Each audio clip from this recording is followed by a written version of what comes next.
Robin Hall, onnittelut SM-finaaleihin pääsystä. Päivän saldona 2 puhdasta 4-0 voittoa. Oliko tie finaaleihin niin helppo kuin se numeroiden valossa näyttää? Joo ja ei. Kyllä se nyt vähän riippuu miltä kantilta katsoo. Että mä lähinnä katson nyt näitä sillä niin kuin analysoida sitä omaa peliä ja näin edespäin, että miten siitä niin kuin sen kannalta, että oliko se peli tarpeeksi tiukkaa, että jos olisi ollut niin kuin vastustaa huipputikissä, niin ehkä se, vaikka siinä muutama break tuli, niin oli se vähän tietyistä paikoista pykivää, missä ei olisi pitänyt olla, mutta niin kuin näin vastustajaa vasten kattoen puhtaasti, niin kyllä se mukavasti meni. Pääsit uuden karsintasysteemin Qualifying Schoolin kautta takaisin Main Tourille. Millä tavoitteen lähdet tulevaan snookerikauteen?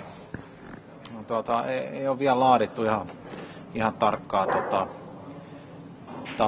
tavoitesettiä. Totta kai lähdetään kovaa heti pelaamaan ja niin kuin haetaan voittoja, mutta mä oon jakanut sen kauden aikallaan 5 osaan ja sitten katon ainakin niistä 5 niin 2 sellaista osaa ennen kuin mä rupean sitten lyömään ne varsinaiset.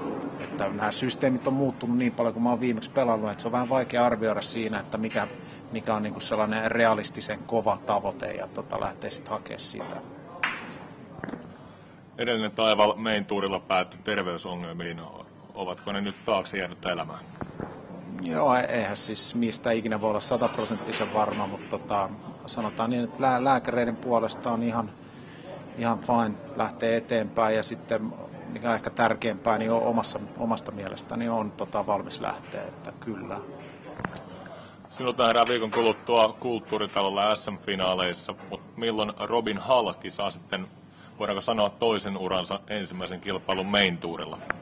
Joo, ne olisi kalenterin mukaan 20. päivä ensi kuuta sitten, niin ensimmäinen PTC-turnaus ja se on siellä Englannin puolella Sheffieldissä, että siitä aloitetaan sitten.